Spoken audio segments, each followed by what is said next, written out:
Olá, meu nome é Fagner Dantas e esse é o Prazer em Conhecer LIP, seu ponto de encontro de livros, ideias e pessoas. Então, se você gosta de ler livros, compartilhar ideias e conhecer pessoas, você está no lugar certo. Então, já se inscreve no canal, aciona as nossas notificações e se gostar desse vídeo, não deixe de dar o seu like.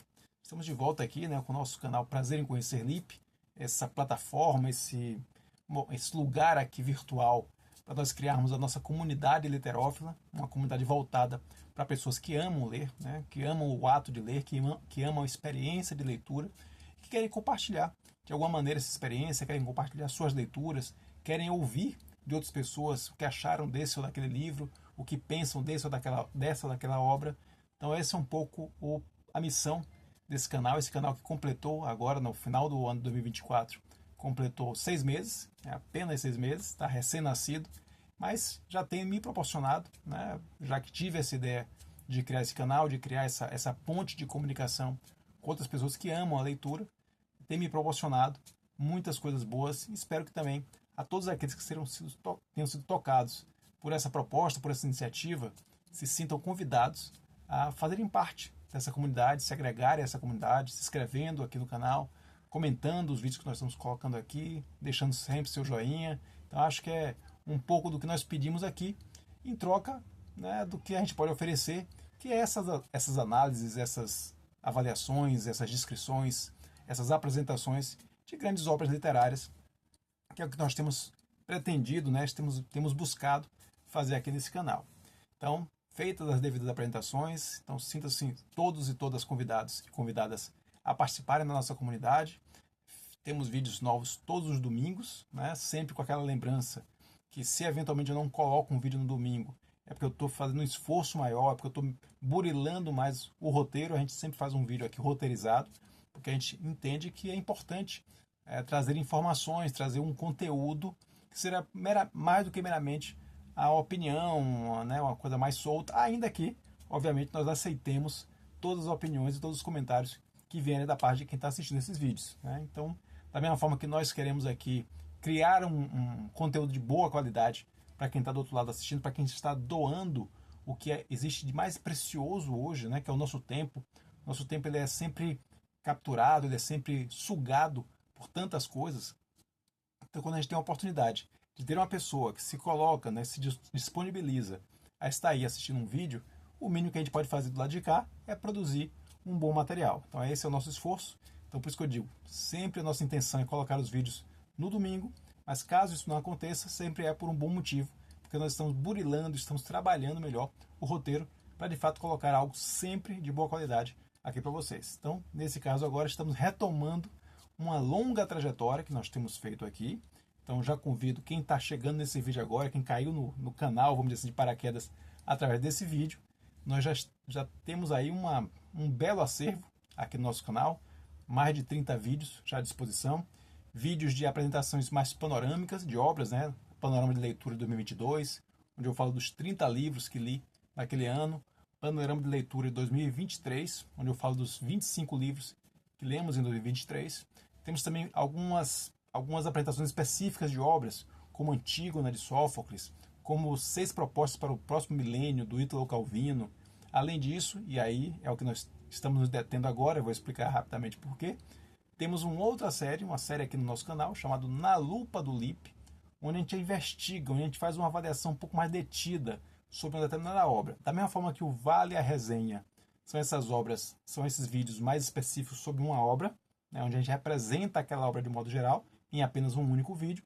No Na Lupa do LIP a gente vai um pouquinho mais à frente, vai um pouquinho mais de maneira mais aprofundada, investigando cada passagem, identificando, buscando analisar aquele texto, o que é que aquele texto traz de interessante que a gente possa aqui colocar, como eu sempre chamo, as chaves interpretativas do texto. Então esse é o que nós fazemos aqui no Na Lupa do LIP. É um outro tipo de vídeo, normalmente não é um único vídeo, é uma série de vídeos que nós já fizemos aqui dentro do canal. Já fizemos para essa grande obra aqui, O Jovem Torles, de 1906, do escritor austríaco Robert Musil, também muito conhecido pelo seu mastodôntico, imenso Homens Sem Qualidades, que é uma série, são 3 volumes, se não me engano, com mais de 1.700 páginas. Então é uma verdadeira epopeia literária. Mas ele também escreveu esse livrinho aqui, antes do Homens Sem Qualidades, esse pequeno livro, mas um livro cheio de significado, um livro cheio de drama, um livro cheio de experiências que a gente pôde compartilhar com esse Na Lupa do Lipe sobre o Jovem Toddler. São cerca de 5 horas ou mais de conteúdo só sobre esse livro aqui, avaliando cada parágrafo, cada palavra, cada frase desse livraço aqui. E, diante desse desafio que foi lançado para fazer o Na Lupa do Lipe sobre o Jovem Toddler, nós resolvemos, após esse primeiro Na Lupa do Lipe, resolvemos fazer mais um, e ainda numa obra mais clássica, numa obra que tem diversas interpretações, diversas análises que já foram feitas sobre ela, e nós decidimos também dar a nossa contribuição para esse amplo, para essa ampla fortuna crítica que existe sobre essa obra, e estamos então discutindo no Na Lupa do Lipe esta grande obra aqui, O Processo, de Franz Kafka, escritor tcheco, essa obra publicada em 1925, um ano após a morte do Franz Kafka. Então, esse é um pouco do nosso esforço, do nosso, vamos dizer assim, um esforço bastante prazeroso de estar mergulhando nessa obra, de estar dando de fato uma atenção muito especial e trazendo aqui para o canal uma análise um pouco mais aprofundada, identificando capítulo a capítulo, parágrafo a parágrafo, o que de repente tem ali que a gente pode pensar, pode jogar um holofote para tentar construir uma dimensão a mais de interpretação dessa grande obra. Aqui existem diversos, inclusive eu cito isso em alguns momentos, existem diversos textos que tratam dessa obra, existem diversos vídeos aqui no YouTube que tratam dessa obra, incontáveis vídeos. Então, na verdade, o que nós estamos fazendo aqui é colocando o nosso tijolinho nessa ampla construção que é a interpretação literária, ou de maneira mais psicológica, ou de maneira mais sociológica, são as várias interpretações que existem sobre a obra O Processo, de Franz Kafka. Isso posto, eu vou colocar vocês aqui no mesmo circuito, colocar todo mundo na mesma página, onde nós estamos dentro do Na Lupa do Lipe sobre o processo. Como eu disse, a gente já vem avançando nesse estudo há algumas semanas aqui no canal, então já temos diversos vídeos, se eu não me engano esse é o 11º vídeo só sobre Kafka e sobre o processo. Eu comento sobre Kafka porque os 2 primeiros vídeos dessa série, que nós estamos chamando de Ciclo Kafka, o ciclo Kafka ele teve 2 momentos, ele teve 2 vídeos iniciais, melhor dizendo, e depois os vídeos que nós estamos fazendo agora, que é o Na Lupa do Lipe.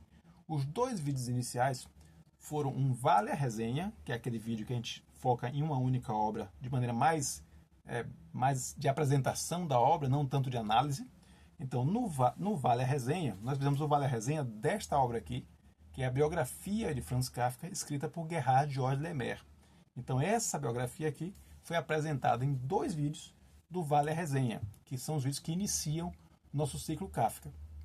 A partir daí, nós começamos a fazer os vídeos do Na Lupa do Lipe sobre o processo, aí focado em cima de um processo, e aí avaliando prefácio, objeto do livro, capítulo 1, 2 e 3, assim por diante.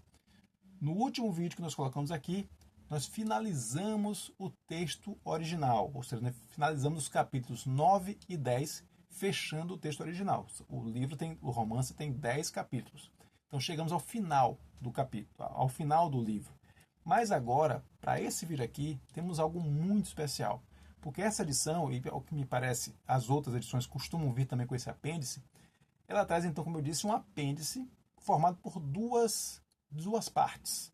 A primeira parte dedicada a capítulos inconclusos, escritos pelo Franz Kafka, mas que não foram concluídos e, portanto, não foram colocados dentro da versão final do texto, mas também trechos riscados desses capítulos que efetivamente entraram no livro, mas foram riscados pelo autor e não passaram, vamos dizer assim, para o texto final.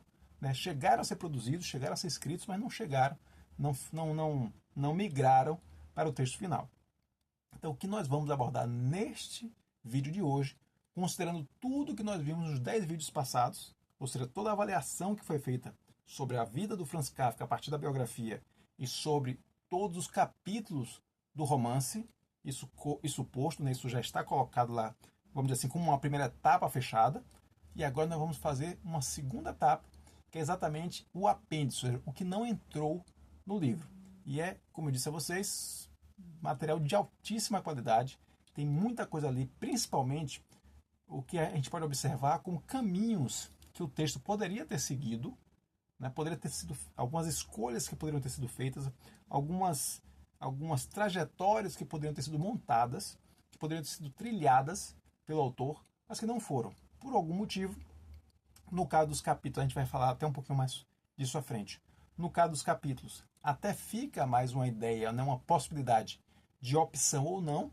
O autor pode ter preferido não dar continuidade àquele capítulo, então, portanto, ele não foi, ele deixou de ser concluído por uma escolha do autor e deixou e o romance deixou de seguir aquela trilha por uma escolha do autor, ou então, de fato, ele gostaria de ter concluído aquele material, mas por uma questão ou outra não conseguiu concluir. Então, aí não foi um ato voluntário. Né? Talvez até o autor gostaria, né, ele gostaria de ter concluído aquele capítulo, gostaria de ter inserido aquele capítulo na história, mas não conseguiu por qualquer razão. Então, os capítulos os capítulos inconclusos, têm essa possibilidade de terem sido ausências voluntárias ou não. No caso dos trechos riscados, não.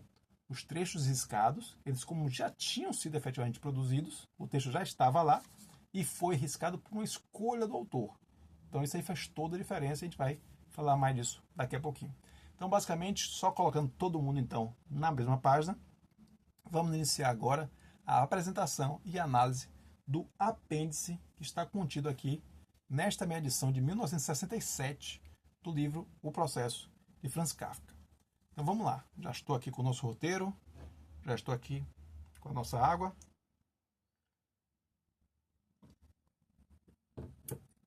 E vamos iniciar a nossa discussão aqui. Então, como eu disse, já falei dessa diferença, né? O apêndice é formado de duas partes, capítulos inconclusos e trechos riscados. Sendo que os capítulos inconclusos têm um aspecto importante. Alguns desses capítulos inconclusos, pela maneira como descrevem fatos prévios, você pode encadear esse capítulo na sequência de um determinado capítulo anterior. Então, como ele começa se referindo a alguma coisa que aconteceu logo antes, você consegue encaixar esses capítulos. Então, ele não está colocado de maneira clara que ele seguiria aquele capítulo X, Y, Z, mas você consegue entender pela forma como ele está colocando, né, pela forma como ele inicia o capítulo, você pode conseguir identificar a sequência, né, de onde ele está vindo, né, de capítulo 2, capítulo 3, capítulo 4 e assim por diante. Em outros casos, você não consegue fazer essa identificação. O capítulo tem um formato mais autônomo e você não faz essa identificação com elementos anteriores. Isso só não acontece no caso de um capítulo, chamado O Fiscal, que esse capítulo é mencionado, ele é indicado como vindo na sequência do capítulo 7. Então esse aqui é o único que claramente é indicado como sendo, né, uma sequência de um capítulo conhecido. Os demais, ou a gente consegue identificar pela sua escrita, ou não consegue identificar. No caso das passagens riscadas, não. Todas as passagens riscadas vêm claramente identificadas. A sua página e a sua linha, onde há ali o risco, né, onde aquela passagem foi retirada do texto original. Então temos essa diferença aí dos capítulos inconclusos e das passagens riscadas. As passagens riscadas estão todas identificadas. Os capítulos inconclusos, apenas o capítulo que segue o capítulo 7. E os demais, alguns você pode identificar e outros não. Então vamos lá, vamos para o primeiro capítulo inconcluso. Todos os capítulos, né, como é uma praxe já do Franz Kafka, e a gente já fala disso ao longo dos outros vídeos, todos eles têm um título. Esse título, muito mais que um título sugestivo, um título de, né, indicação do clima ou do que se espera daquele capítulo, são títulos muito sumários. Então, por exemplo, a gente já viu alguns. No caso do capítulo 5, o açoitador. No caso, por exemplo, do capítulo do tio, o tio e Lene. Então, esses capítulos são bem sintéticos, dizendo o que é que vai acontecer, quais são os elementos fundamentais que vão acontecer naquele capítulo. Nesse caso aqui dos capítulos inconclusos, nós também temos títulos. Então, nesse caso aqui, esse primeiro chama-se A Visita a Elsa. Nós lembramos muito bem que Elsa é uma personagem que já foi citada duas vezes, pelo menos duas vezes, ao longo do romance. Ela é citada quando é descrita a rotina do Joseph K., né, lá no capítulo 1, ele se descreve que ele sai do banco, ele vai para uma cervejaria, conversa com alguns amigos e visita a Elsa. E quem é Elsa? Como é que a Elsa é apresentada nesse primeiro momento em que ela aparece?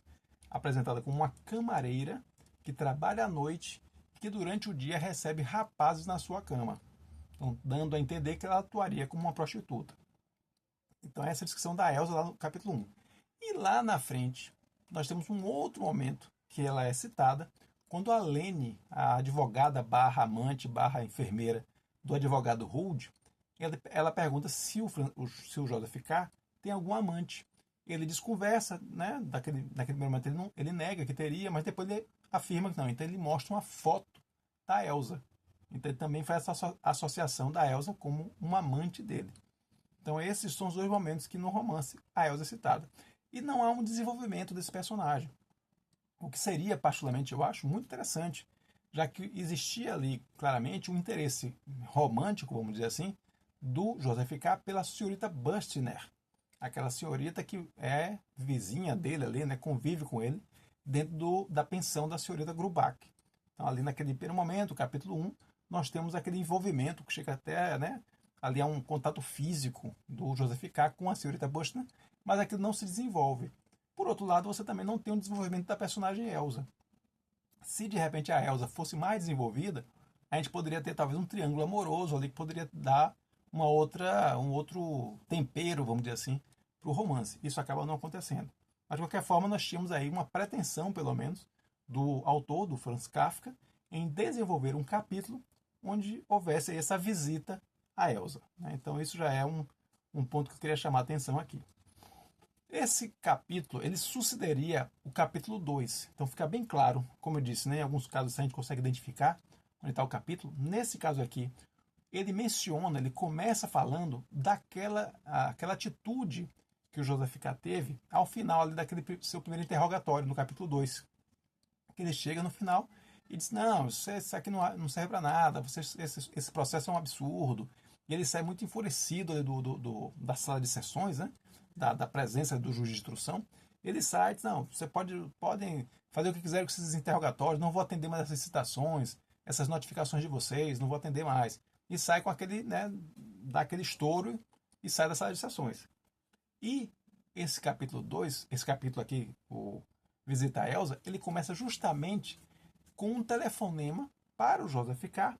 do tribunal, né, que seria da justiça, dizendo para ele se retratar, dando a ele uma chance de se retratar daquele comportamento que tinha havido anteriormente e marcando a ida dele novamente ao tribunal. E aí, nesse momento, ele continua ainda rebelado e coloca, não, mas se eu não for, o que é que vai acontecer se eu não cumprir essa determinação? E aí vem um aspecto interessante. A voz, que está falando com ele no telefone, diz assim, não, se você não cumprir, não vai acontecer nada. Então, achei muito interessante esse aspecto. Primeiro, porque dá um pouco aquela conotação daquela questão do que o sacerdote, no capítulo 9, na catedral, né, aquele capítulo fundamental da nossa história, ele comenta aquela famosa frase, né, de que ele, enquanto o Joseph fica perguntando para ele se ele quer mais alguma coisa dele, né, se ele pode fazer mais alguma coisa por ele, no caso, pelo sacerdote, e o sacerdote, como membro da justiça, né, porque ele é o cárcere do presídio, ali, né, ou melhor, ele é o capelão do cárcere, né? Então ele é um membro da justiça. Ele fala que a justiça nunca quer nada da pessoa, né? A pessoa, ela aceita quando a pessoa vem até ela e ela deixa a pessoa ir quando a pessoa quiser ir. Então essa coisa, essa voluntariedade da justiça também, essa não imposição da justiça, achei que conecta muito aqui com essa frase, quando o Joseph K. pergunta, e se eu não for? Se eu não atender ao seu chamado aqui para ir novamente ao tribunal, o que é que vai acontecer? A voz diz nada, não vai acontecer nada. Então esse é um ponto que eu acho que se conecta muito com aquela ideia do sacerdote. E também, após ele dizer que não vai acontecer nada, essa voz ela começa a diminuir, começa a sumir do telefone. Então eu achei interessante também essa sensação de que quando o Joseph K. ele desafia a justiça, quando ele se coloca de maneira altiva frente à justiça, ela perde aquele efeito ameaçador. Então ela vai meio que sumindo. A sua atuação sobre ele, sobre o Joseph K., vai meio que sumindo. Então achei isso bem interessante, bem marcado aqui nessa primeira passagem, logo quando a gente inicia a conversa aqui do capítulo, esse capítulo inconcluso, né? Visita a Elsa. E ele fala que ele não iria de qualquer forma, mesmo que houvesse alguma punição, ele disse que não iria, porque naquele dia ele já tinha marcado o encontro com a Elsa. E a gente vai lembrar bem que ele já tinha, no dia lá do capítulo 1, quando ele fica esperando a senhora Bustner voltar para a pensão, ele até se queixa, poxa, por causa dessa situação eu não pude visitar a Elsa, então ele já perdeu aquela primeira visita. Então dessa vez diz que não vai desmarcar novamente, ele vai de fato visitar a Elsa. Então ele tem essa força de vontade, vamos dizer assim, essa capacidade de se colocar. Mesmo que houvesse ainda alguma punição, ainda assim ele não iria, não cumpriria, porque naquele dia ele já tinha marcado de fato para visitar a Elsa. O que acontece é que nesse meio tempo ele sai, então ele chama um coche ali, chama um carro, e aí ele começa a ir em direção, né, à casa da Elsa, e em um determinado momento ele acha que está se confundindo, ele acha que ele mandou o cocheiro para os tribunais. Ele acha que deu o endereço errado para o cocheiro, começa a ver, né, o tipo de bairro ali, a rua, e ele, será que eu dei o endereço errado? E ele pergunta ao cocheiro, e o cocheiro confirma que ele deu o endereço correto da Elsa. Eu acho que é interessante esse marcar, né, como nada é à toa, acho interessante marcar isso, porque isso denota novamente aquele marco da paranoia. Então ele assim, mesmo quando ele está, não, ele deu o endereço certo, ele está indo para o lugar certo, mas ainda assim ele fica, não, será que eu dei o endereço certo? Será que eu estou indo para o tribunal de novo? Será que o tribunal está, né, me acossando novamente?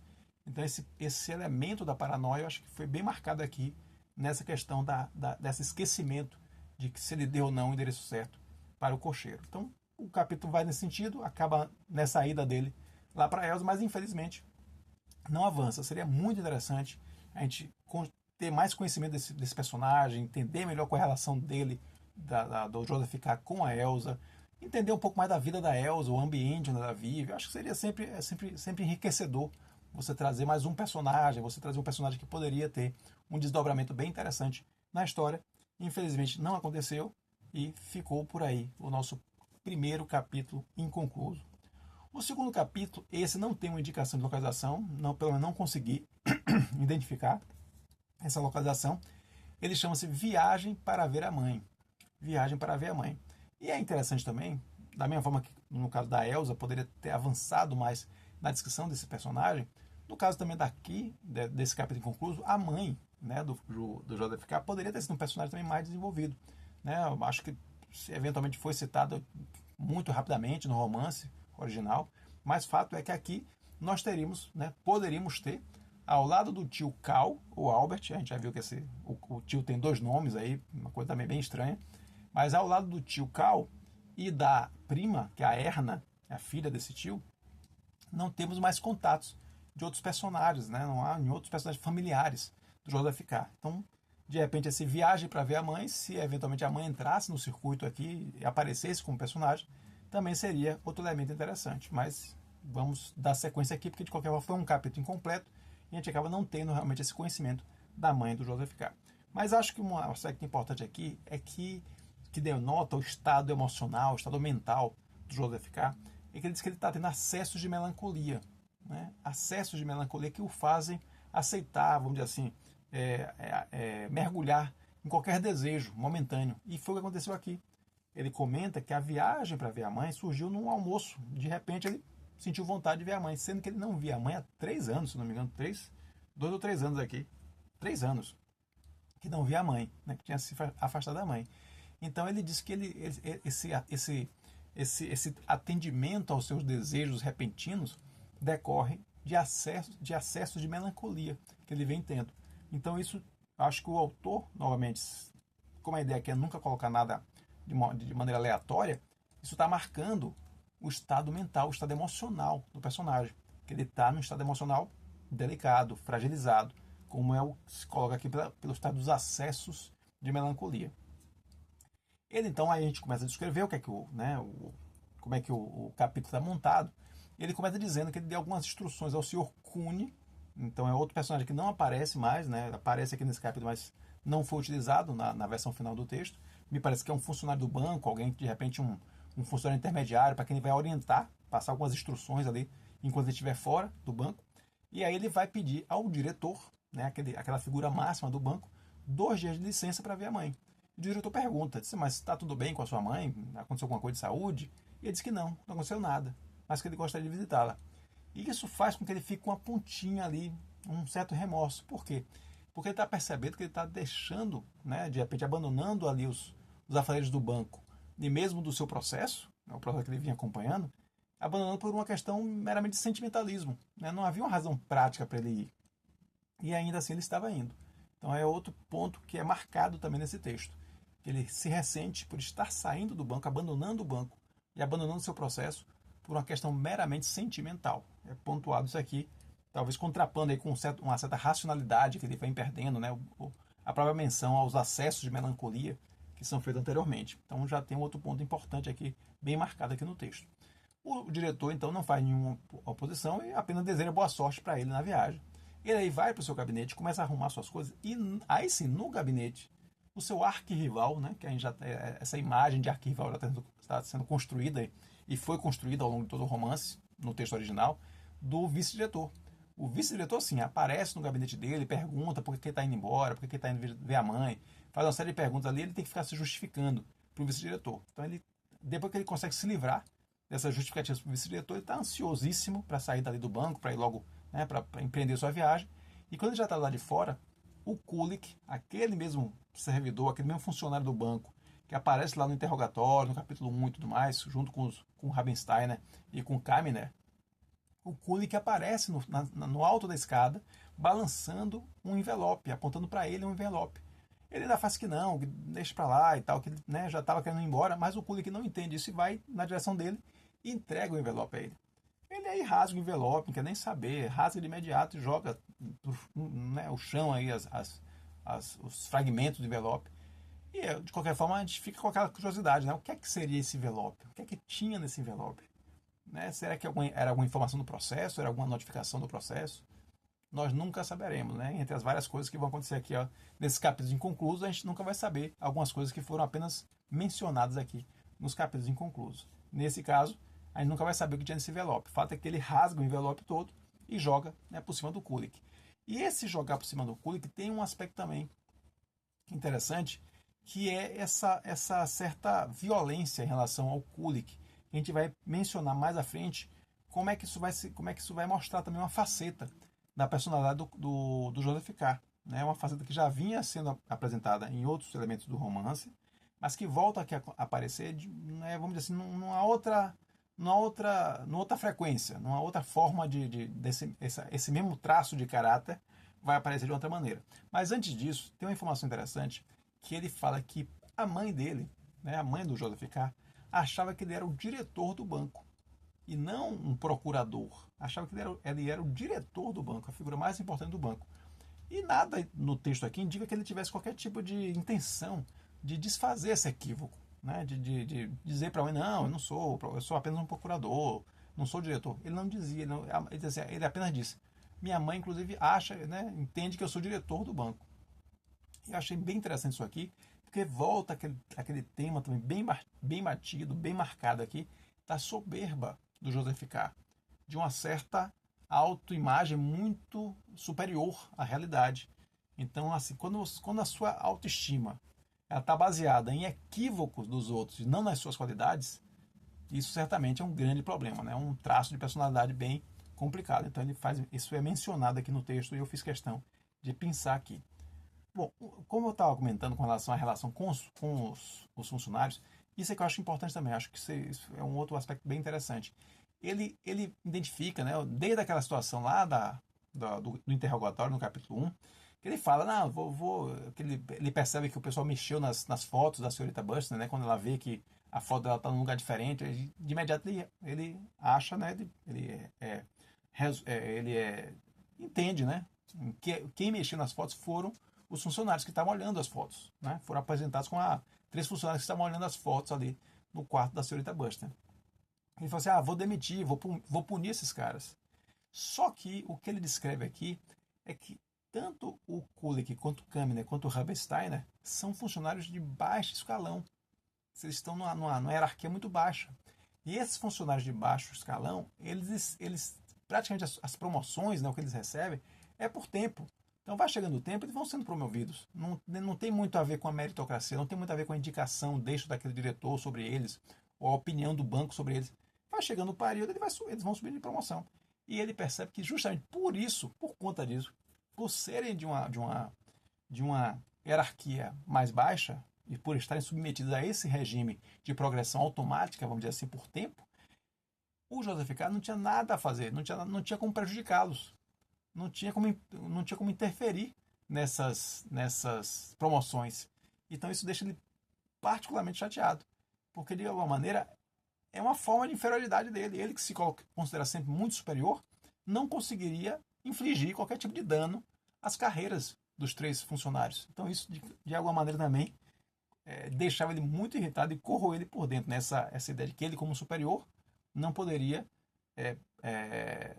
prejudicar, de alguma maneira, aqueles funcionários, justamente porque eles eram de um escalão muito inferior. Agora, tem um elemento que ainda reforça a paranoia, novamente, dele. A gente comentou que ele não poderia prejudicar os funcionários, né, as promoções dos funcionários. Mas ele chega a cogitar que ele poderia demitir, ele poderia facilmente demitir os funcionários. Por quê? Como ele faria isso? Bastaria algumas palavras para o diretor e os 3 seriam demitidos. Por que ele não faz isso? E a razão de ele não fazer isso é extremamente interessante e reforça aquele aspecto da paranoia novamente.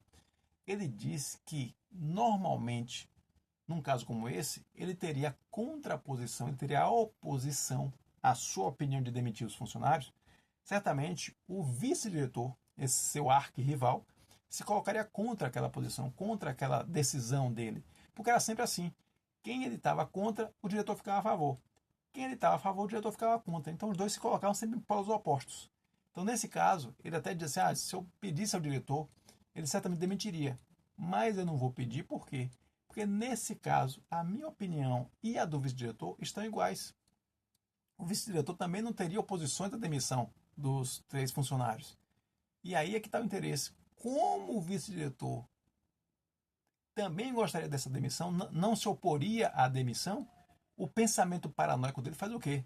Não, então se ele está querendo também, alguma coisa tem, alguma coisa vai me prejudicar, porque ele nunca faria alguma coisa, mesmo que parecesse, né, estar na mesma posição que eu, ele nunca faria isso se não fosse para me prejudicar. Então, até nisso, até quando ele quer fazer alguma coisa, e até quando ele tem as condições de fazer alguma coisa, ele encontra o diretor, o vice-diretor, como um adversário. Mesmo quando o vice-diretor quer a mesma coisa dele. Porque ele pensa, se ele quer a mesma coisa que eu estou querendo, é porque ele está vendo alguma outra maneira que eu não estou vendo que aquilo vai me prejudicar. Então não faço. Então veja como, ao nível de paranoia que ele chegou, no sentido de não se permitir fazer nada sem considerar, sem ponderar a posição do vice-diretor. Então achei muito interessante isso aqui e quis pontuar esse aspecto. O autor, o Franz Kafka, ele novamente bate sempre nessa tecla. Como o Joseph K. ele está completamente, se vê completamente cercado de inimigos e cada movimento dele é muito calculado em cima dessas ações dos seus supostos inimigos. Então achei esse ponto bastante específico e bastante característico desse aspecto paranoico dele. O próximo capítulo, inconcluso, é o meu favorito. Achei esse capítulo fantástico. Primeiro, porque ele é centrado no que talvez seja a principal ausência do romance.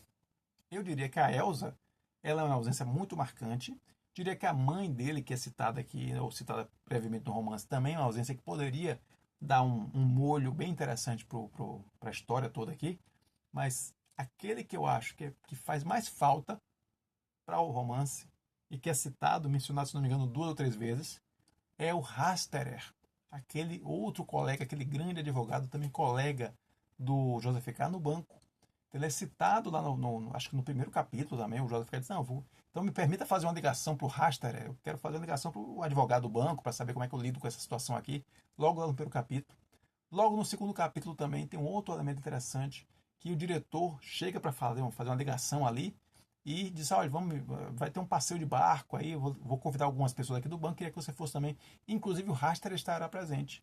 Então o Haster é uma figura que é mencionada, que é citada, e, poxa, eu fiquei super curioso, né? Eu queria muito entender essa interação do Joseph K.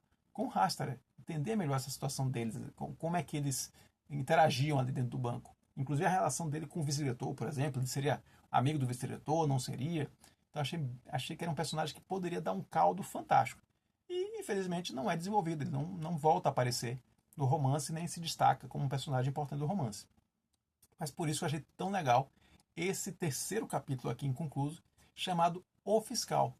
E nesse caso aqui, esse fiscal tem esse aspecto do assessor jurídico, do procurador, do advogado do banco. Então, fiscal nesse sentido, fiscal do banco, no sentido advogado do banco, que é justamente o Hastert. Então, esse capítulo é dedicado a ele. E eu achei isso aqui fantástico.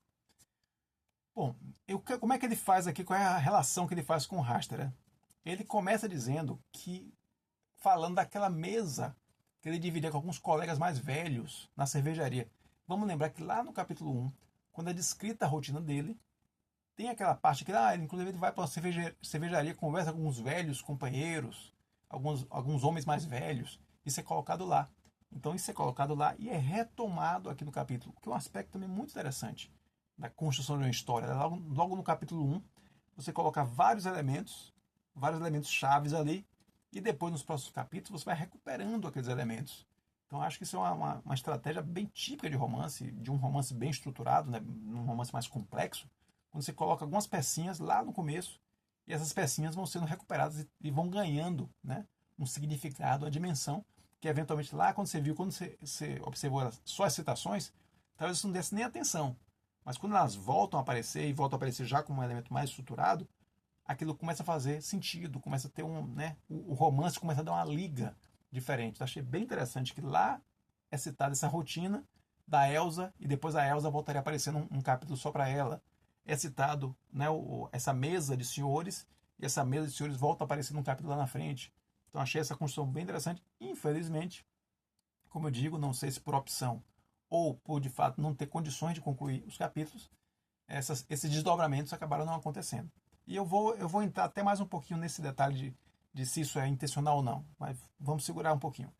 Fato é que ele começa a descrever essa situação, né? Esse capítulo aqui começa ele comentando sobre essa mesa de senhores mais velhos que ele está ali participando. E nessa mesa de senhores mais velhos, que ele é convidado, né, a participar dessa mesa, né, a frequentar essa mesa, por um advogado, que não necessariamente é o Hastert, não é citado como Hastert, é um advogado que ele costumava ficar até mais tarde no banco, discutindo assuntos do banco. E um dia esse advogado, que é um advogado mais velho, diz: olha, vamos ali e tal, me reúno com os outros funcionários, eu queria lhe convidar para você participar da nossa mesa, nossa tertúlia, vamos dizer assim, né? essa reunião, para bater um papo, para falar um pouco depois do trabalho ali. E ele aí vai, e ele percebe que nessa reunião estão justamente esses homens mais velhos, inclusive entre eles o Hastert, e também alguns jovens advogados, que ficam mais afastados, vamos dizer assim, numa orla mais, né, externa, e que não falam a menos que sejam perguntados. Então ficam meio que ali de banco de reserva. Quando são perguntados, eles podem falar. E aí é que tá. O Hastert, particularmente esse personagem que está ali nessa mesa, né, que é um companheiro de serviço do Joseph K., ele é apresentado como um homem enorme, né, um homem grande, um homem poderoso, com a mão com muitos pelos, né, uma figura quase grotesca, assim, né, mas também muito destacado pela sua inteligência, e mais do que sua inteligência, pela sua violência na defesa dos seus pontos de vista. Então é uma figura muito respeitada ali, muito temida, inclusive pelos próprios jovens, que são... Ele sempre insiste em fazer perguntas para os jovens que envergonham os jovens, que deixam eles meio constrangidos.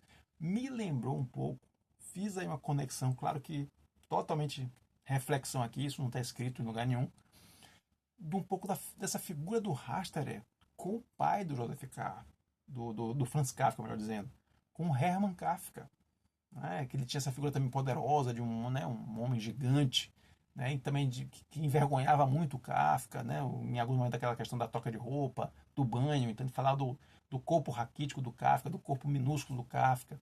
Então, fiz, assim, na leitura, fiz essa conexão. Não sei se tem nenhum desdobramento nisso, não sei se ninguém pesquisou e identificou essa conexão, mas vi um pouco isso, essa descrição do Hastert como esse homem imenso que envergonha os jovens advogados que ficam na mesa de reuniões, com a figura do Hermann Kafka.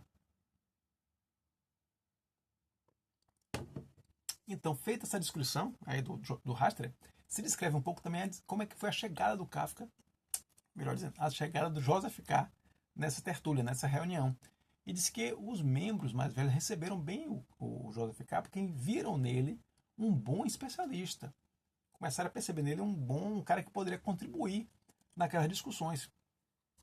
E isso foi aumentando vamos dizer assim, essa legitimidade, né, essa fama do Joseph K. foi aumentando à medida que as conversas iam acontecendo, as reuniões iam acontecendo todas as noites, aquele bate-papo depois das reuniões, e sempre que o Joseph K. falava, ele era ouvido com muita atenção, a ponto até de que a opinião dele começou a ser apontada como um critério de refutabilidade. Isso é colocado no texto.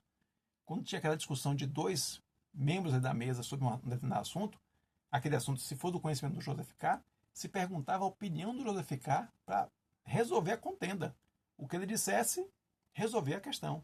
Então, isso mostra bem, e eu acho muito interessante, porque reforça um aspecto de qualidades do K que muitas vezes não aparece no romance. Né? O romance que veio, a versão final do romance, o K meio que tem sempre essa ideia, essa imagem de um cara muito pretensioso, que se acha muito, né? Que se acha o bambambam bam, bam e tal. E a gente não tem muitas essas confirmações dessa situação no próprio romance. E aqui, esse capítulo inconcluso, particularmente, mostra muito essa qualidade do Joseph K. Né? Ele é apontado como alguém muito especialista, um cara que, na hora de uma discussão, pergunta para o Joseph K. O que ele disser é lei. Então, isso eu achei bem interessante, essa imagem que ele tinha com esses colegas. Não só com esses colegas, mas também com o próprio Hastert. Essa conexão dele com o Hastert funcionava muito como uma salvaguarda dele, né? Quase que um salvo-conduto. O Hastert, como já era o mais velho ali naquela mesa, então ele meio que botou o Joseph K. debaixo da asa dele. E como ele era um cara muito poderoso, né? Se impunha muito ali naquelas reuniões, ninguém mexia com o Joseph K. E essa amizade deles era tão grande que algumas pessoas começaram, quando tinha alguma coisa para falar com o Hastert, ou alguma situação para resolver com ele, até usavam o Joseph K. como intermediário, pela amizade que ele tinha com o Hastert. Então é interessante que, como esse capítulo inconcluso, ele constrói uma imagem muito positiva do Joseph K. Né? Acho que foi um elemento muito diferente do que a gente está acostumado a ver no romance, na versão final do romance. Então, essa imagem que ele tinha também reforça um outro aspecto, esse sim muito presente no romance que passou, né, na versão que nós conhecemos. Por quê? Porque a gente percebe por várias vezes o medo que o Joseph K.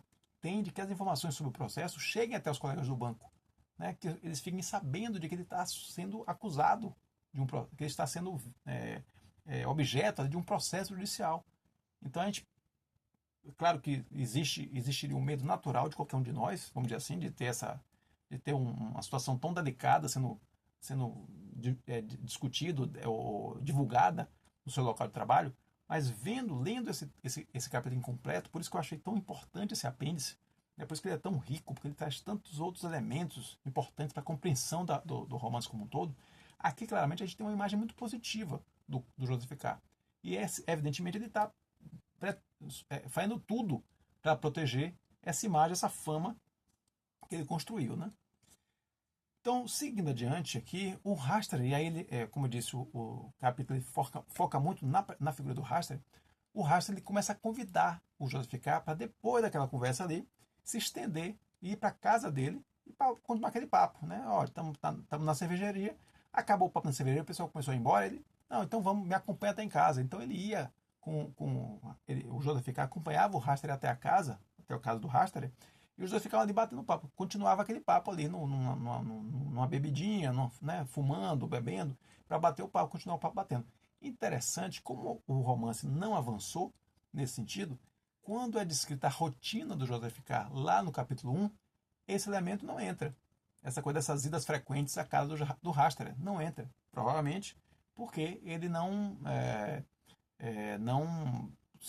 seguiu aqui, né, não avançou na descrição dessa relação com o Hastert. Então não teria por que colocar também na rotina que entrou na versão final do livro. Fato é de que o Hastert convida ele para ir para a casa dele, ele começa a ir para lá, começa a passar algumas noites lá. Inclusive, quando o Hastert, essa amizade é tão próxima, é tão íntima, que o Hastert continua levando ele para a casa dele, né, no caso, para a casa do Hastert, mesmo quando ele começa a se relacionar com uma senhora corpulenta de nome Helene. Então essa Helene ficava ali, né, o Joseph chegava na casa com o Hastert, e essa senhora já estava ali na cama, deitada, meio, né, de maneira bem displicente, E, inclusive, quando ela percebe que o Rastler começa a perder o interesse nela, ela até faz usa o JFK até como uma forma de gerar ciúme no Rastler. Ele entra até um pouco nessa dança também, assim, né, sendo usado ali pela senhora Helene. E acaba que a senhora Helene não. Ele deixa até de visitar, ele deixa até de frequentar mais a casa do Rastler, enquanto ela está lá por conta dessas situações, né, meio constrangedoras. E ele volta a visitar, inclusive depois que ela vai embora. Então, assim, a amizade dele com o Rastler durou mais até do que o próprio relacionamento amoroso que o Rastler teria com essa Helene. Mas isso mostra muito esse grau de amizade que eles tinham. Outra consequência desse grau de amizade foi que isso fez com que o Joseph K. crescesse no conceito do diretor do banco. Há uma passagem também nesse capítulo inconcluso, onde o diretor diz: Ah, eu acho que eu vi você com o Raster no outro dia ali, né? Parecia pelo menos você. E o Joseph K. diz: Não, diretor, fui eu mesmo, eu estava com ele naquele dia. Aí o diretor disse: Opa, então não, então sente aqui, né? Meio que assim, então você é da alta roda aqui do banco. Então isso também foi um outro elemento que ajudou, né? Essa amizade com o Raster também ajudou o próprio Joseph K. a crescer dentro do banco. Novamente, daí a importância tão grande para ele de não deixar essa imagem que ele construiu ser destruída pela questão lá do processo. Tem uma passagem bem interessante aqui, aí a gente volta àquela questão da família, porque há uma passagem nesse capítulo que fala que o diretor tratava, né, falava com o JFK de uma maneira quase infantil, até nessa situação mesmo dessa proximidade, desse carinho paternal que o diretor tinha com ele, até falando com ele de uma maneira infantil. Isso é frisado, né? Esse modo infantil de falar com ele, e dizendo que o JFK apenas tolerava isso, né? Tolerava por conta dessa situação que ele tinha, né? Dessa relação que ele tinha com o diretor. O diretor é o diretor dele, então ele precisa tolerar algumas das coisas. Mas no próprio capítulo menciona um aspecto importante, dizendo que JFK perdera o pai muito cedo e teve também que cedo sair da cidade onde morava sua mãe para ir trabalhar, né, para ir para a cidade grande e trabalhar no banco. Então, essa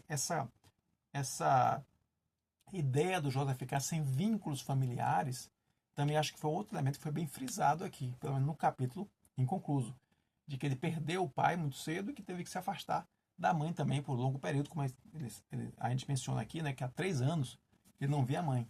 Então essa destruição, essa ausência de um núcleo familiar, né, com exceção daquele tio, que era um tio que ele mesmo não gostava muito da presença do tio, ele chamava de tio de o fantasma do interior, né?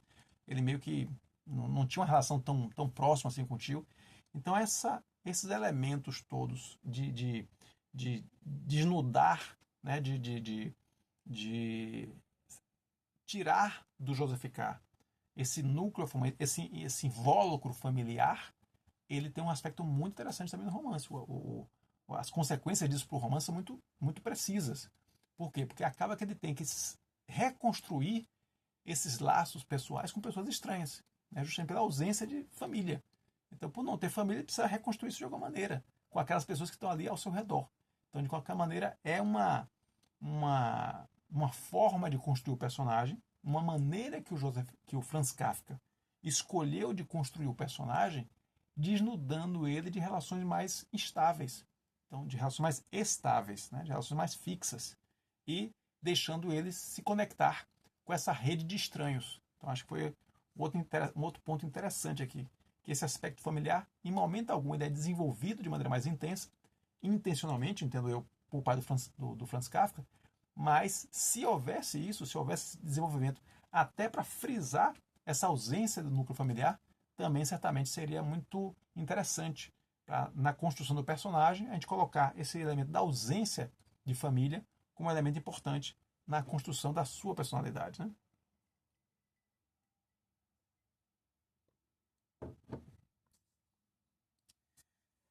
Aí é que entra, aí eu ia comentar agora justamente aquela situação da se é ou não escolha, né? Porque como a gente falou, esse desnudamento, essa ausência de relações familiares mais estáveis, de um núcleo familiar mais estruturado em torno do Joseph K., ela me parece servir muito, ela parece ser muito útil para essa ideia do personagem solitário, do personagem que é desmobilizado de outras relações pessoais, né? Isso me parece muito mais uma escolha que serviu muito ao personagem, do que simplesmente a falta de oportunidade de concluir o capítulo. Por isso que eu menciono aqui que essas escolhas de estruturação do romance, certamente isso aconteceu nos romances que entraram na versão final, mas nos romances inconclusos eu fico sempre também com essa dúvida. Será que ele não concluiu o romance porque ele não teve a oportunidade de concluir?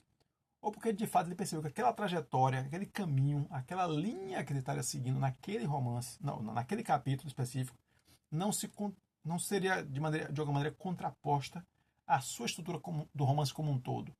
Então será que faria sentido avançar num capítulo voltado para a viagem, para ver a mãe, né? E reforçando aí então o papel da mãe? Será que faria sentido falar de uma visita a Elsa, reforçando o papel da Elsa? Será que faria sentido reforçar essa estrutura, essa amizade com o próprio Hasterer? Se de repente o que interessava para o Franz Kafka na composição do personagem era justamente mostrá-lo como alguém solto no mundo, como alguém solto no espaço, como alguém sem conexões, e que por estar sem conexões, por não ter onde ancorar a sua própria existência, acaba sendo levado e acaba sendo capturado, acaba sendo sequestrado na sua subjetividade, né? Um termo tão comum que a gente usa muito nas análises corporativas, né? O sequestro de subjetividade. Será que de alguma maneira, que trazendo para o campo da literatura, será que não houve nesse sentido um desnudamento, né? Um isolamento, né, do personagem, um reforço desse isolamento, uma reafirmação desse isolamento, justamente não desenvolvendo esses capítulos que poderiam dar mais estrutura, dar mais ancoragem para o personagem? Então acho que esse é um ponto que eu fiz questão de montar aqui, de destacar, né, nesse aspecto, porque no caso das passagens riscadas, não, a passagem riscada foi escrita. Então ele poderia manter aquilo ali. Então ele escolhe tirar para justamente fazer uma construção, fazer como se fosse um bonsai, aquela árvore bonsai que você vai tirando os galhinhos que vão saindo daquela estrutura que você quer manter. No caso da passagem riscada, não tenho dúvida. Mas será que no caso dos capítulos inconclusos também não foram concluídos por conta disso? Porque o Franz Kafka percebeu que daquele capítulo iria caminhar por um lado que não era o lado que ele queria, no final das contas, quando ele teve uma visão geral do seu romance. Então acho que é muito interessante essa discussão do apêndice, porque mostra um pouco isso. Mostra não só elementos que poderiam ter sido desenvolvidos lá na história principal, que seriam muito interessantes se fossem desenvolvidos na história principal, mas principalmente pode mostrar também o trabalho de recorte do autor na construção do seu romance. Então, fiz questão de mencionar essa situação aqui, porque acho que é muito, muito enriquecedora para essa discussão nossa. Então, vamos adiante.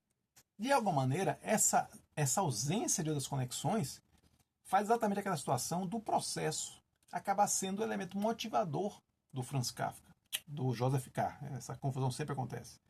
Do Joseph K. Porque se ele não tinha as outras conexões, se ele não tinha as outras motivações de ordem amorosa, motivações de ordem familiar, motivações de ordem pessoal, acaba que o processo engole a vida dele e passa a ser o elemento motivador da vida dele. Então ele vai procurar o Pietro Titorelli por causa do processo. Ele vai procurar o advogado Rude por causa do processo. Ele se move dentro da sociedade, ele se move dentro daquele espaço, dentro daquele tempo, por conta do processo. Então o processo acaba sendo a vida dele. Então quando em algum momento do romance, né, no texto original, ele fala assim, como é que eu poderia viver fora do processo? Viver fora do processo, o processo já é praticamente a vida dele. Então acho que esse desnudamento, como a gente estava frisando aqui, né, esse esvaziamento de outros elementos, esse esvaziamento de possíveis âncoras, né, possíveis pontos de ancoragem do personagem, acaba refletindo, acaba ajudando a entender por que o processo do qual ele está sendo acusado, o processo do qual ele está sendo objeto, é tão importante para a sua própria existência. Acaba sendo a justificativa da sua existência, agora é o processo. E mais nada. Por quê? Não é porque ele abandonou as outras coisas. É porque essas outras coisas já eram extremamente frágeis, ou já eram inexistentes, como a gente está mencionando aqui no caso do aspecto familiar. Eu acho que foi muito interessante observar justamente esse é um pouco o papel aqui, né? O esforço, o exercício que nós fazemos na lupa do LIP é tentar ir para além do que o texto diz em si, né? buscar outros elementos, buscar outras dimensões, buscar outras análises, outras perspectivas do que o texto pode dizer. Eu acho que nesse aspecto aqui, entender que esse Josificar tão isolado, esse Josificar tão solto de amarras, muito mais do que uma falta de capacidade de concluir alguns capítulos, pode ter sido também uma escolha do próprio Franz Kafka em ter um personagem que é, em si mesmo, né, um eixo sem amarras, um eixo que se deixa capturar, se deixa levar, se deixa conduzir pelo processo em si. Aquele mero aborrecimento, né, aquele transtorno que ele iria resolver rapidamente, acaba virando sua própria vida. Acho que essa é a reflexão final que a gente faz em relação a isso. Bom, um próximo capítulo inconcluso, esse também não temos como identificar a posição dele. Esse, no caso, só lembrando que no caso do o fiscal, claramente há uma indicação, há um asterisco, e há uma indicação de que esse capítulo viria após o capítulo 7, o famoso capítulo 7. Então, esse aqui tem a indicação clara de onde ele entraria, esse capítulo fiscal que fala aqui do Hastler. O próximo capítulo, que não tem essa indicação, e não dá para a gente também localizar, chama-se A Casa. A Casa. Ele se refere ele começa dizendo que o JFK ele conseguiu o endereço do responsável pelo seu processo, da pessoa, né, do juiz ou da autoridade responsável pelo seu processo. E ele conseguiu isso perguntando ao Titorelli e ao Wolfart. Wolfart, um personagem que não volta a aparecer em momento algum no romance final, na versão final do romance. E essa autoridade, né, como é mencionada, ela também tem um outro elemento que sempre é marcado aqui no romance, que é aquele elemento da restrição funcional. A gente já viu muito isso no romance na versão final, que é aquela coisa de, meu papel é só esse, eu não... você quer saber por que você está sendo preso? Não é comigo. Eu só estou aqui para dizer que você está detido, não sei de maiores detalhes. Então essa restrição funcional, essa limitação funcional, também está presente aqui. Porque ele fala isso. O Titorelli fala para ele que essa autoridade não teria muito a contribuir com o caso dele, porque essa autoridade apenas faz o que o procedimento disse. Apenas executa o que o procedimento disse. Então é outro momento onde reforça essa ausência, essa limitação funcional. Ninguém é culpado de nada. Todo mundo só está ali executando uma tarefa. Ele também, nesse capítulo particularmente, ele menciona que o Titorelli, ele irrita muito ele. Irrita mais até do que o próprio advogado Rude. Essa coisa de dizer, olha, eu sei quem é a pessoa, mas essa pessoa não vai te ajudar. Então, essas idas e vindas e a maneira do Titorelli se comportar, o sorriso dele e tudo mais, irritava muito o JFK. Irritava mais do que o advogado Rude. Mas ele dizia que no caso do Titorelli, ele estava menos submetido ao Titorelli do que estava ao Rude. E no caso do Titorelli, ele poderia torturá-lo, inclusive. Eu achei muito interessante essa frase, achei que valia a pena pensar aqui, porque fala de uma fisicalidade que é uma outra dimensão também do personagem do JFK. Porque a gente já tinha visto o aspecto da corporeidade, da questão dos toques, né? A gente mencionou muito isso lá na discussão dos capítulos, que há o toque corporal, a invasão íntima, né? O tapinha nas costas, o dedo no peito. Então esses toques corporais já haviam aparecendo antes e tinham essa característica, né, dessa invasão íntima, desse desconforto que isso trazia para o personagem. Mas um outro elemento da fisicalidade aqui, e que eu observei quando ele menciona essa questão de torturar o Titorelli, mas por observar isso aqui agora, por observar essa questão, eu acabei voltando para identificar outros elementos, outras passagens, onde ele também age com essa mesma questão dessa fisicalidade, de bater, de esbofetear. Então eu me lembro, ele fala, por exemplo, de esganar o Bertoldi, o estudante Bertoldi lá de direito, que, né, tinha um caso, né, uma relação com a mulher do porteiro. Então ele fala assim, pensei até em esganá-lo, né, matá-lo, enforcado. Ele fala aqui no caso de torturar o Titorelli. Ele fala de esbofetear o Kulik, naquela passagem lá da carta, ele queria esbofetear o Kulik. Então essa fisicalidade, essa coisa desse ataque agressivo, físico, também é outro elemento que eu fiz questão de pontuar aqui. É um aspecto que eu acho que é importante a gente destacar dentro da coisa do personagem, né? Dessa análise do personagem como um todo. Essa fisicalidade de esbofetear, de matar, de torturar. Então, outro ponto que eu acho bem interessante. Com relação a essa informação, né, de onde é que era o endereço dessa autoridade, acabou que dava uma certa para o JFK, que já tinha esse ar, né, essa coisa da empáfia, dessa propensão a se autoconsiderar. O fato de saber o endereço da autoridade meio que fez com que ele pensasse que ele tinha uma certa proximidade com a autoridade. É como se ele tivesse assim, uma certa intimidade, eu sabia até onde é a casa dele e tudo mais. Então isso deu a ele uma ilusão, vamos dizer assim, né? De que ele tinha uma proximidade com esse membro da justiça. E que se ele não pudesse, se esse membro não pudesse ajudá-lo no processo, poderia pelo menos escondê-lo, né? Escondê-lo ali dentro daqueles desse bastidor da justiça, né? Então ele ser próximo de uma autoridade da justiça poderia ter, se ele não pode ajudar a resolver meu caso, a me trazer a absolvição, pelo menos eu já posso ficar escondido ali entre eles. Novamente, parte desse complexo, né, de essa megalomania que o próprio Joseph K. em diversas vezes aqui ele relata, né? Esse capítulo também, esse capítulo de A Casa, tem uma passagem muito interessante, que ele fala que o JFK estava com o costume de, pelo menos antes de sair do banco, ficar 1 hora deitado ali no canapé, né, numa espécie de sofá, uma espécie de divã, ali no seu gabinete, ficar ali pelo menos 1 hora descansando antes de seguir adiante. Então esse 1 hora descansando, ele entrava meio naquele estágio ali, meio que não sabe o que é realidade, não sabe o que é sonho, aquela fresta onírica, né, que a gente mencionou também como um marcador importante do romance. Então ele fica naquele estado meio de sonolência, sem saber muito o que é que está acontecendo de fato. E nesse estado de sonolência, ele tem algumas visões, eu diria assim, alguns delírios, vamos dizer assim, né? Entre esses delírios estava que ele era o único acusado da justiça. Então todo mundo que ele tinha visto ali nos corredores, que estava ali buscando a justiça, na verdade não eram acusados, eram funcionários da justiça. O único acusado da justiça seria o Joseph K. Ele tinha essa coisa na cabeça dele que ninguém sabe, né, de onde vinha isso. E vinha nesses momentos que ele ficava ali deitado nesse canapé. Então ele se via como o único acusado da justiça. Quando chegava também a visão que ele tinha dos pensionistas, ali, dos ocupantes da pensão da senhora Grubach, era de um coro, né, um grupo de pessoas com a boca aberta, como se fosse um coro de igreja. É uma imagem também muito estranha, muito bizarra, como várias coisas aqui ao longo do romance. Inclusive, quando ele buscava se aproximar desse grupo de moradores, né, buscando a senhorita Buster, que era a única pessoa que interessava ele de fato, naqueles moradores da pensão, ele sempre havia acompanhada de 2 homens, né, acompanhada de um homem de cada braço, em cada lado. Então, também outro elemento estranho, né, outro elemento que marcando aí essa fresta onírica, né? Marcando que aquilo ali era um sonho, não era realidade.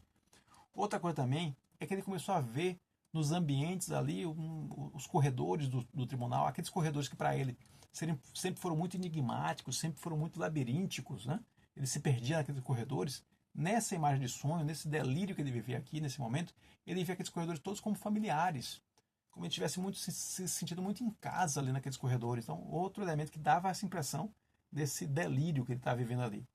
E ele via dentro dos corredores figuras exóticas, como inclusive uma figura totalmente vestida de toureiro espanhol, né? E ele ainda falava assim: viva as mascaradas que nos ofertam os países estrangeiros. Ainda tem essa frase, né? Como se não. Ele via aquelas figuras exóticas e, né, toureiros, e ainda falava isso, né? Viva as mascaradas que nos ofertam os países estrangeiros. Esse ponto, particularmente, me lembrou muito o aspecto da vida pessoal do Franz Kafka. Lá na biografia do Gerhard George Lemaire, que nós apresentamos, nos 2 vídeos iniciais aqui do nosso ciclo Kafka, então lá vocês podem dar uma olhadinha, tem uma passagem muito interessante que é esse desejo que o Joseph K. tinha, essa ligação, né, essa pretensão que ele tinha de conhecer países. E não só aqueles países da Europa ali, como ele de fato ele conheceu, né, a própria França, ele chegou aí na França, chegou aí na Itália, mas além disso, havia um desejo que ele tinha de conhecer países exóticos.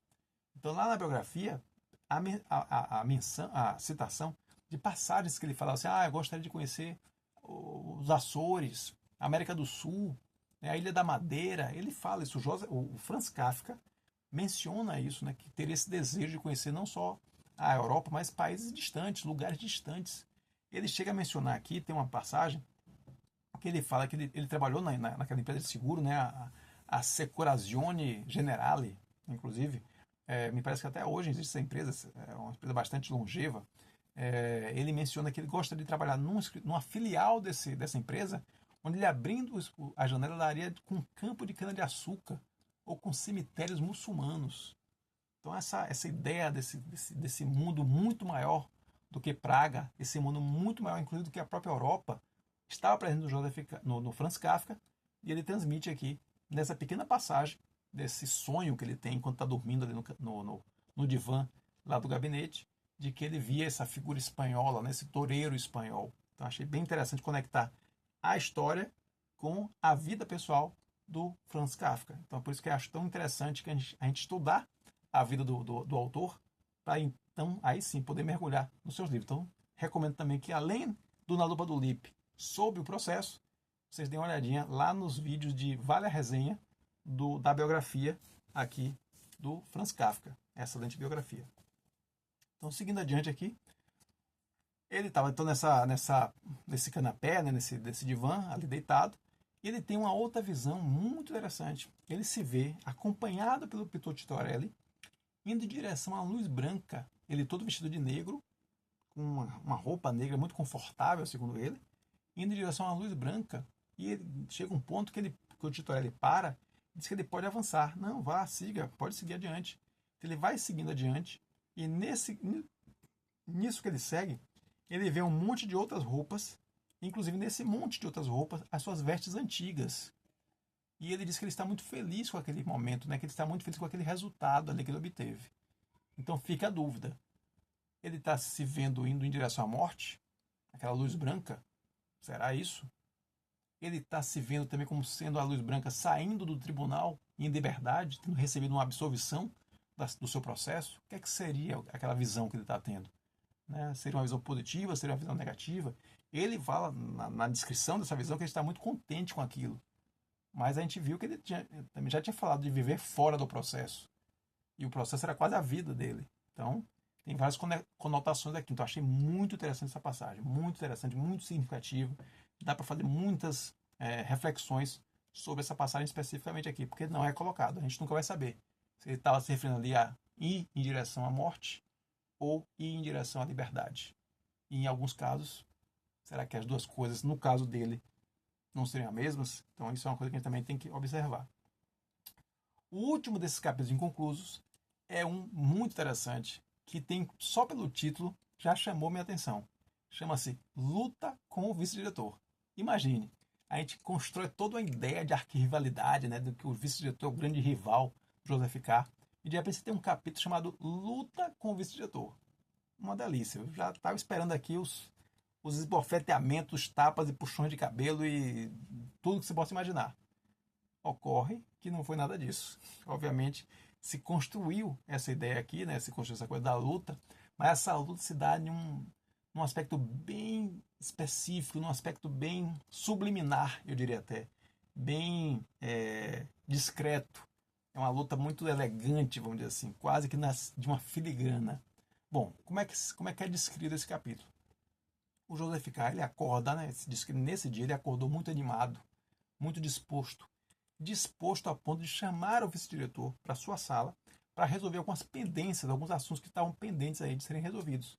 E isso é importante por quê? Porque ele nota que nas últimas vezes que ele discutiu com o vice-diretor sempre se dava melhor, né? Ele sempre conseguia argumentar melhor do que o Joseph K.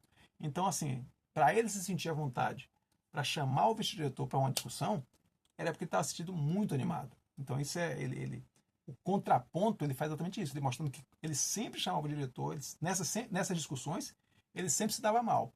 Então, se ele está chamando o diretor, é porque agora ele está se sentindo realmente preparado, capaz de argumentar, capaz de discutir com o diretor. Ocorre que o diretor já chega na sala dele se queixando de dor de cabeça. De uma dor de cabeça. Dor de cabeça, inclusive, que o próprio Joseph K. já tinha se queixado anteriormente nas discussões que tinha tido com o vice-diretor. Nesse caso aqui aconteceu o inverso. O vice-diretor já chegou na sala dele se queixando de uma dor de cabeça. O Joseph K. não quis nem mencionar e já partiu para a negociação. Só que o vice-diretor começou a contra-argumentar cada vez melhor. E o que teoricamente deveria ser uma vantagem para o Joseph K., que era a dor de cabeça do vice-diretor, começou a ser uma desvantagem, porque ele começou a dizer assim, poxa, esse cara é tão bom que até com dor de cabeça ele consegue argumentar melhor do que eu. Então, é só para mostrar, é para reafirmar, né? O Franz Kafka, ele faz isso, ele constrói, ele acaba sedimentando, né, várias camadas daquela mesma sensação. Então ele vai cada vez mais consolidando aquilo. Então ele bota na cabeça do o Joseph K. Até nessas horas ele pensa, poxa, nem com cara, nem com dor de cabeça eu consigo ganhar desse cara. Então esse cara é muito bom. Então ele reafirma, né, a inferioridade, essa sensação, né, de inferioridade que o Joseph K. tinha. Ele queria sempre se colocar muito soberbo, muito superior, muito capaz, mas na prática ele sempre se mostrava, né, com essa inferioridade, e ela acabava sendo reforçada em alguns momentos, como nesse caso aqui. Então ele disse, poxa, esse cara até com dor de cabeça, ele é melhor do que eu, então realmente ele é muito melhor do que eu. Mas o mais importante não é isso aqui, não é dessa argumentação. O mais importante é o movimento super interessante da narrativa. Porque o que acontece? Tem essa discussão, eles estão discutindo ali um negócio, estão discutindo um aspecto importante do banco a ser tratado, mas na sala do Joseph K. tem uma escrivaninha onde eles estão discutindo. Essa escrivaninha é feita de madeira. Ela é toda trabalhada, toda esculpida, né? Toda rebuscada. Mas nesse rebuscamento, que de alguma maneira emula, né? Simula ali a própria perfeição que o Joseph K. se vê, né? A maneira como ele se vê, a sua autoimagem, naquela coisa toda trabalhada, toda, né, bem especial da escrivaninha. Mas ali na escrivaninha existem umas madeirinhas soltas. Então essa perfeição que ele quer mostrar, na prática não acontece, não é perfeito. E é justamente nessas pequenas madeirinhas soltas, que é um detalhe ali na escrivaninha, é que toda a concentração do vice-diretor, né, toda a atenção do vice-diretor, acaba se concentrando nas madeirinhas. Ele vê aquelas madeirinhas fora do lugar e ele começa a tentar consertar a madeirinha. Ou seja, e o Joseph K. tentando fazer ali, discutir aquela questão super importante do banco, super complexa e tal, e buscando chamar a atenção dele, do vice-diretor, para a discussão que eles estavam tendo, e o diretor o tempo inteiro tentando colocar a madeirinha no lugar, tentando colocar a madeirinha no lugar. Ele, inclusive, o Joseph K., até pensa que tem que parar a discussão, para deixar ele terminar, né, o que ele está fazendo, e depois ele continua. E o vice-diretor disse, não, pode continuar, estou lhe ouvindo. E concentrado em botar a madeira no lugar. A ponto de quando o vice-diretor levanta, ele quer levantar para fazer um último esforço ali, para botar o peso dele todo em cima da madeirinha para ver se conserta. Quando ele levanta, o Joseph K. acha que ele está levantando por causa do assunto que está se encerrando ali. Então ele levanta também, né, como se, então, assunto encerrado, e o vice-diretor faz aquele último esforço e consegue colocar a madeira no lugar. Só que nesse esforço dele, uma das madeiras quebra. E o que ele fala? Madeira ruim. Achei isso fantástico, fantástico, porque ele concentra toda uma discussão, ele monta todo um cenário de uma grande discussão jurídica, de uma grande argumentação jurídica, onde os dois vão se degladiar ali nos aspectos jurídicos, naqueles termos mais técnicos do banco, e acaba que toda a situação se resume a consertar uma madeirinha quebrada na escrivaninha. E no final de tudo, o vice-diretor ainda dá um tapa com luva de pelica em Joseph K. quando diz que aquela escrivaninha dele tão sofisticada é feita de madeira ruim. Achei fantástica aqui a maneira como ele resume, como ele acaba esse último capítulo inconcluso, né, nos deixando aí com um gostinho do que poderia ter sido, do que poderia ter acontecido aí com o romance, se o romance tivesse progredido. Bom, o último elemento incompleto aqui não tem um título, ele chama-se apenas Um Fragmento, e é uma conversa muito breve, não tem maiores detalhamentos aqui, é uma conversa breve do Joseph K. com seu tio, né, seu tio Cal. O tio eles estão saindo ali de um teatro e tudo mais, e o Joseph K. quer meio que se livrar do tio.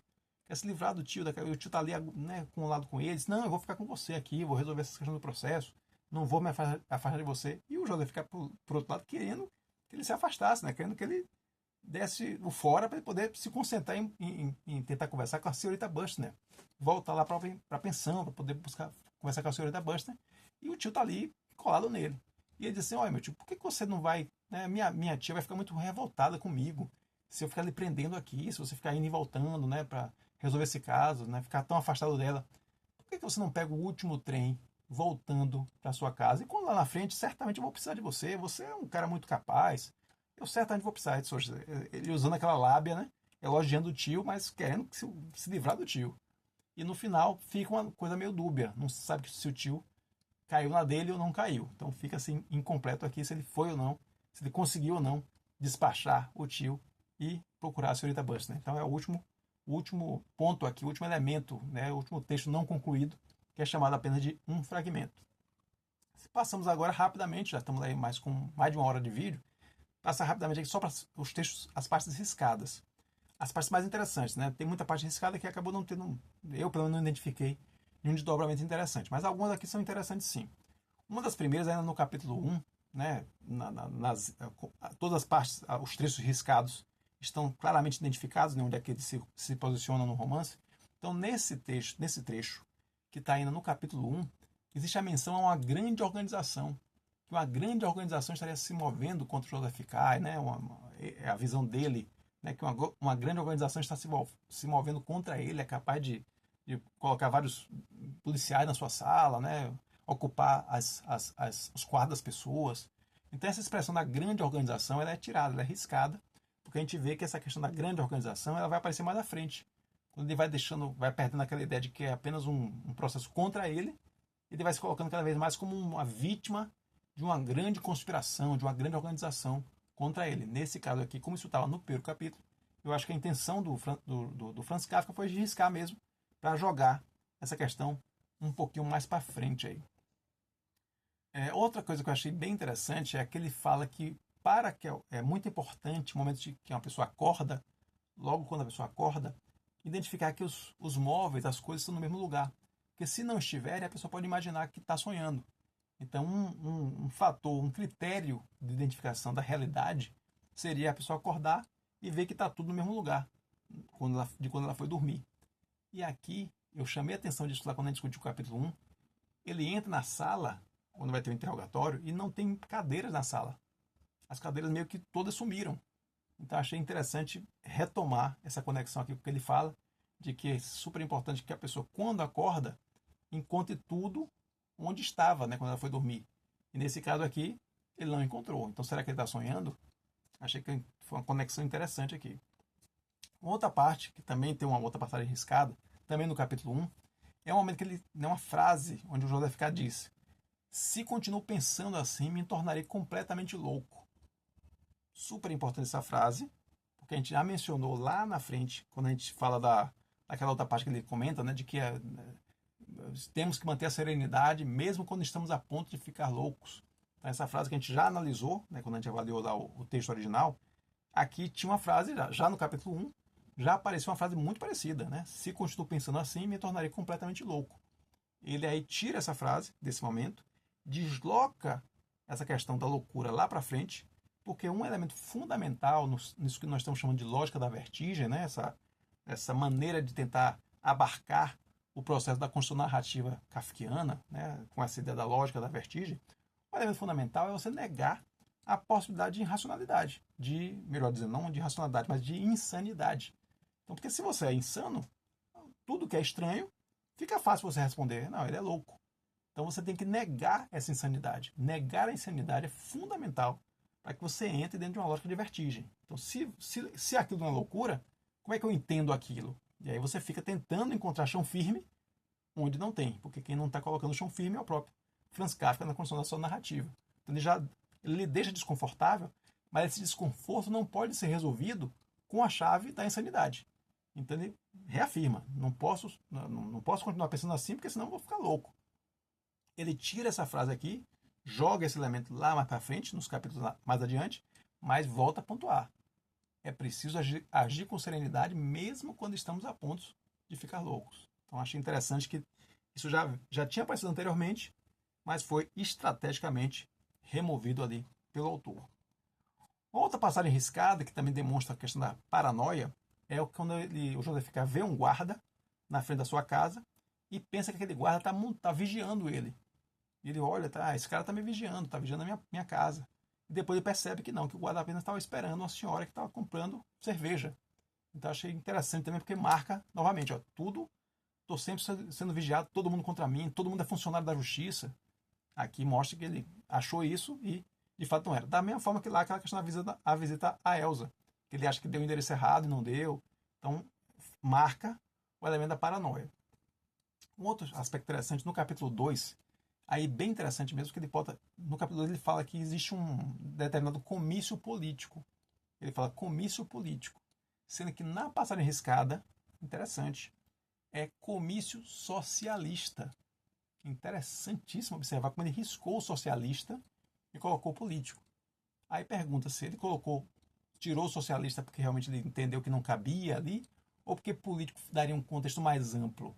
Né? Isso a gente nunca vai saber porque que ele escolheu riscar. Mas fato é que na versão original aparece como comício socialista. E na versão que veio, né, na versão publicada, aparece como comício político. Interessante também essa passagem riscada aqui. As outras, como eu disse, né, tem muitas que não aparece muito mais coisa interessante. Então essa última foi do capítulo 2. Ele só vai aparecer uma coisa interessante lá no capítulo 9, dentro ainda da construção da parábola do diante da lei, tem uma parte que reforça aquela ideia da contradição linguística, né, de você falar uma coisa e desdizer logo à frente. Então tem uma frase que me chamou a atenção que eu frisei aqui para falar para vocês. Nessa parte é assim: sentia-se oprimido por este espaço amplo. Sentia-se oprimido por esse espaço amplo. Então achei muito interessante esse jogo de palavras também dessa frase aqui, riscada, lá do capítulo 9 já. E por fim, há duas passagens riscadas no capítulo 10 que são muito interessantes, muito importantes. A primeira se refere àquele encontro do Joseph K com um policial. Vamos lembrar que no capítulo 10, os algozes de Joseph K estão levando ele pelo braço. Ele meio que está levando, né, porque ele já está naquela fase que ele já está caminhando e levando o pessoal, levando os dois algozes ali que estão no braço dele. E quando eles estão passando por uma rua, tem uns guardas, tem um guarda. E o guarda vai na direção dele. Como é que isso é resolvido na versão final do texto que a gente já falou aqui? Ele se apressa e se afasta do guarda. Uma coisa estranha, né? Você está sendo achacado, você está sendo levado ali, você não usa o guarda para se proteger. Então ele sai correndo e leva o pessoal e se afasta do guarda. Nessa parte aqui desse texto riscado, muito interessante. Por quê? Porque olha a frase que ele coloca, olha o que ele risca. Que quando esse guarda vê na direção dele, né, ele pensa assim, ele sussurrou para um dos algozes: o Estado vem me oferecer ajuda. Que tal se eu levar este caso à instância superior? Posso ter que defender os senhores contra o Estado. Tudo isso ele diz quando o guarda vem em direção a ele e ele ameaça um dos algozes. Olha, o Estado vem me oferecer proteção. Vou levar esse caso meu para o instância superior? Será que vou acusar vocês? Será que eu amanhã depois vou ter que defender vocês? Porque vocês vão ser acusados. A guarda está vendo aqui, eu posso contar tudo o que está acontecendo. Então, isso é riscado completamente do texto. No texto, ele apenas se afasta do guarda, quando poderia ser a única esperança dele, de ir até o guarda e dizer que está sendo, entre aspas, sequestrado. Então, ele corta esse texto. E aí a nossa interpretação, né, nosso esforço aqui justamente é refletir com vocês sobre esses avanços do texto, né, esses movimentos do texto. Aqui me deu essa coisa de que me deu a sensação de que o Franz Kafka queria mostrar claramente o abandono, o completo abandono ao qual estava submetido ali o Joseph K. Não havia mais esperança para o Joseph K. Não havia mais em que se apegar. Né? Então ele se afasta até da última ponta de esperança que poderia ter naquele guarda. Então acho que isso foi, de fato, uma escolha do Franz Kafka em mostrar o abandono completo e a desesperança em que estava mergulhado o Joseph K. Isso é reforçado por uma última passagem do texto. Na verdade, é uma reescrita do penúltimo parágrafo do romance. O penúltimo parágrafo do romance, ele tem aquele momento que ele se questiona, né? Ah, mas quem é o juiz que me condena? Onde é que está o tribunal que eu nunca fui? Diante dessas condenações, o que é que ele faz na versão publicada? Apenas levanta os dedos bem afastados. Ele até frisa isso, né? Os dedos bem afastados. Eu comentei isso da Lene, que tinha uma membrana que não poderia afastar os dedos. Então, os dedos afastados do Joseph K seria até um último ato de soberba dele, né? De superioridade diante da Lene, que nem sequer afastar os dedos pode, por causa daquela membrana que une dois dedos dela. Então, essa é a versão final. Na versão riscada, depois desses questionamentos que ele faz, o que é que está colocado aqui que o autor estrategicamente riscou? Depois desses questionamentos mentais que ele faz, ele bota: tenho que falar, ergo a mão. Então, esse ergo a mão, nessa versão que foi riscada, dava a entender que, assim, eu quero falar, quero questionar. Então ergo a mão como que pedindo para poder falar, pedindo para poder questionar. E lá na versão que foi publicada, nada disso. Não há mais questionamentos a fazer. Não há mais ação nenhuma, não há nenhuma ação de defesa a fazer. Novamente, Franz Kafka, ele desnuda, ele arranca, ele tira toda e qualquer possibilidade de defesa nesse momento do romance. Já não há o que fazer, já não há, já tem que haver a completa resignação de Joseph K. diante do seu destino. Então isso é muito claro aqui. Eu até coloquei, vou ler para vocês exatamente como eu coloquei aqui, para a gente matar e a gente finalizar esse nosso vídeo de hoje. Essa parte final, né, essa mudança de essa mão erguida com os dedos afastados, que substitui a mão levantada para questionar, que desaparece diante de um Joseph K. resignado pelo seu destino. Coloquei aqui. Novamente, chegando ao ápice do romance, Kafka não quer dar nenhuma margem de esperança a Joseph K. Nenhum movimento de defesa. Ele é um corpo inerte, sendo levado para o seu destino inexorável. Ele morreu quando vestiu seu traje preto e sentou para esperar seus algozes, assim como fez o camponês sentado até a morte na porta da lei. Novamente aquele paralelo com o camponês da parábola diante da lei. Então, gente, finalizando aqui esse vídeo, quanta coisa tinha nesse apêndice, quanta coisa fantástica, quantos elementos, quantos insights, quantos caminhos, né, quantas trajetórias, né, haviam, né, quantos romances, quantos livros o processo, quantos romances do processo existiram em algum momento na cabeça de Franz Kafka, até que nós passamos a ter esse texto definitivo que chegou às nossas mãos. Mas, por brilhante ideia, ele chega às nossas mãos como aquele objeto fechado, mas com um brilhante apêndice que mostra quantos mundos haviam a ser trilhados, quantos caminhos haviam a ser trilhados, quantos labirintos haviam a ser trilhados pelo Joseph K. dentro da mente do Franz Kafka. É isso, gente. Espero que vocês tenham gostado desse vídeo. Se vocês gostaram, já deixa o seu like. Se acha que esse vídeo contribuiu de alguma forma para vocês, contribuiu com o repertório de vocês, não deixe de dar o seu like, não deixe de comentar aqui o que vocês acharam dessas possibilidades. Será que era isso mesmo? Será que o Franz Kafka já tinha tantas opções? Será que ele tinha tantas ideias de romances e ao final ele foi burilando, foi como que diria assim, esculpindo o seu romance até chegar nessa versão final? Ou de fato ele somente não teve tempo, não teve condições, não teve capacidade física, até porque ele, né, podia ter as suas outras atividades, ele sempre se queixava de não ter tempo para escrever. Será que ele não teve chance de escrever esses capítulos inconclusos? Ou foi de fato escolhas do grande romancista e grande escritor Franz Kafka? É isso, gente. Queria aqui já deixar de qualquer maneira o convite para vocês se inscreverem aqui no nosso canal, derem uma busca aqui, derem uma vasculhada. Nosso acervo tem muita coisa boa, tem muita coisa interessante. Acho que tem algum vídeo lá que certamente você vai se apaixonar. Então fica aqui o convite para você se inscrever aqui no nosso canal. Temos vídeos aqui todo domingo, como eu falei. E se você quer continuar esse bate-papo, continuar esse papo sobre livros, tem lá o nosso @prazer em conhecer Lipe lá no Instagram. E a gente continua sempre colocando alguma coisinha, postando alguma coisinha do que a gente está lendo, do que a gente gostaria de ler. Tem lá um último vídeo que eu fiz, se não me engano, da sexta-feira passada. Sexta-feira? Foi ontem? Acho que foi ontem. Que eu coloquei lá nossas 10 leituras de ficção para 2025. Já projetando nosso ano 2025 de leituras aqui no canal Prazer em Conhecer Lipe. Então fique à vontade, a gente continua esse papo também lá no @prazer em conhecer Lipe no Instagram. Segue a gente lá no Instagram também. E, obviamente, se é um apaixonado ou apaixonada por livros, não deixe de se inscrever aqui no canal Prazer em Conhecer Lipe, seu ponto de encontro de livros, ideias e pessoas. É isso, gente. Obrigado pelo seu tempo e lembre-se, a busca nos une. Um abraço.